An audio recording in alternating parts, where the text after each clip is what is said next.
The middle of the night. A loud bump wakes you. Someone's walking towards you.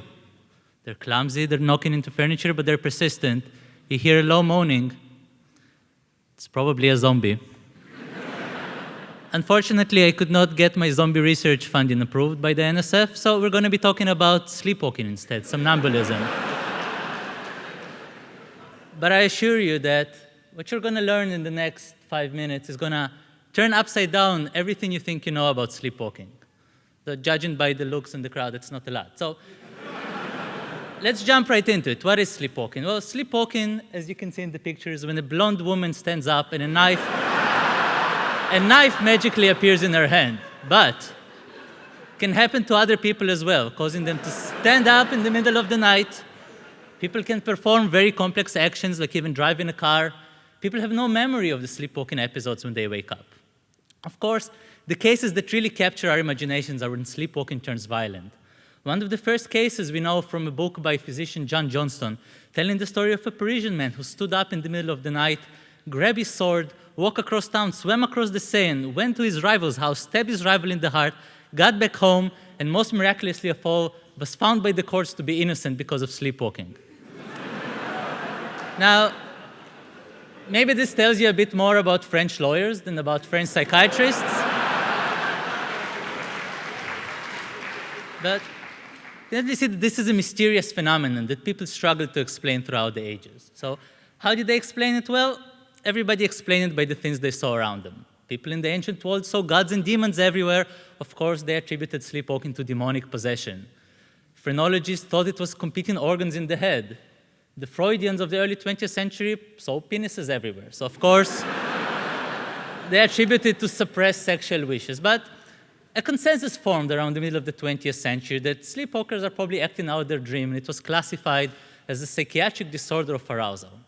Now, this picture survived for a few decades, but we've seen a lot of new scientific evidence come out that really challenges this assumption. So first of all, we've seen that sleepwalking is much more prevalent than people once thought and happened mostly to young adults. Sleepwalking is hereditary. It has a strong genetical component, and more interestingly, brain scans show that sleepwalking occurs in non-REM sleep, when people aren't dreaming and there's no brain activity. Now, this would seem not to sit well at all with the idea that sleepwalking is a psychological disorder, but nobody seems to have noticed that. In fact, Dr. Mark Pressman asked in the Journal of Neurobiology, why has sleepwalking research been sleepwalking? And no one answered, because A, he asked it in the journal,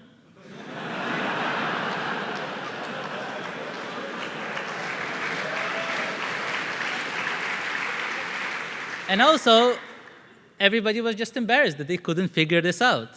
Well, if you have something that has a strong genetic component and affects people, especially around reproductive age, ladies and gentlemen, this is no psychiatric disorder. This is an evolutionary adaptation. Sleepwalking increases your genetic fitness by increasing your physical fitness, makes you a more attractive partner.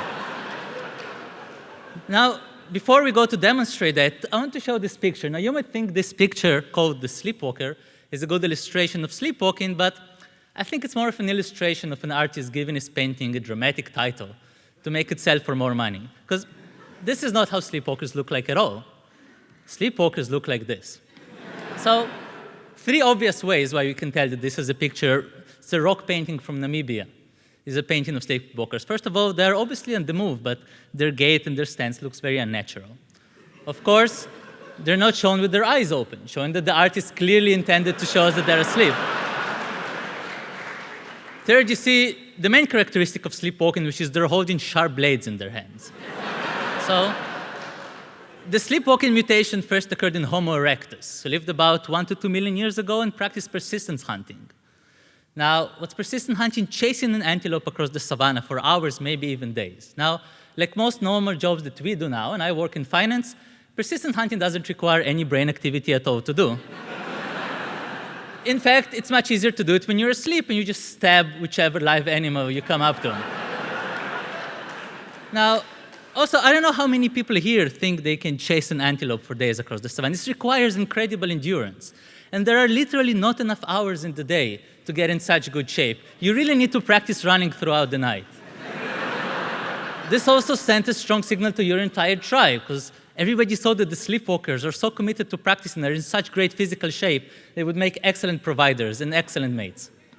Now, one question you would ask, well, that was all good 2 million years ago, but we're not really hunting antelopes now. Why has research by Moses Ohayon of the Stanford Medical School shown that sleepwalking has doubled in the US in the last few decades? Well, a few ways we can explain it. First of all, sleepwalking has been tied by Dr. Ohayon to a lot of psychological conditions like depression and anxiety. Now, the original link was, of course, because people would get depressed and anxious about not having an antelope to eat. But in the modern world, that's not really a problem. But the answer is in the solution. For all of those things you see on the screen, the most recommended lifestyle intervention by doctors is exercise. But we all know how hard it is to get people suffering from those to exercise.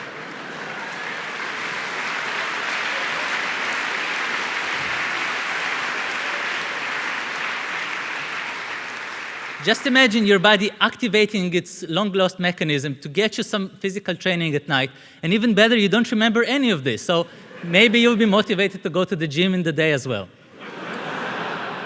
Now, of course, when you think exercise and something that's on the rise in the US, you would think there would be a lot of research by my esteemed sleepwalking colleagues about the link between sleepwalking and obesity, and of course, there is none, because they're apparently all asleep on the job. But we have something better than scientific data, ladies and gentlemen.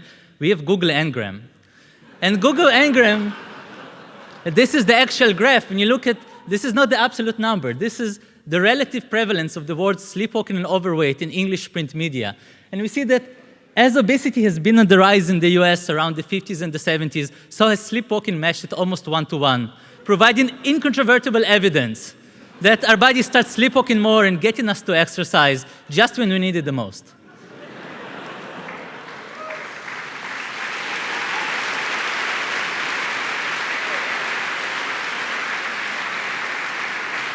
Now, you would think, how come I'm the first person that thought of it?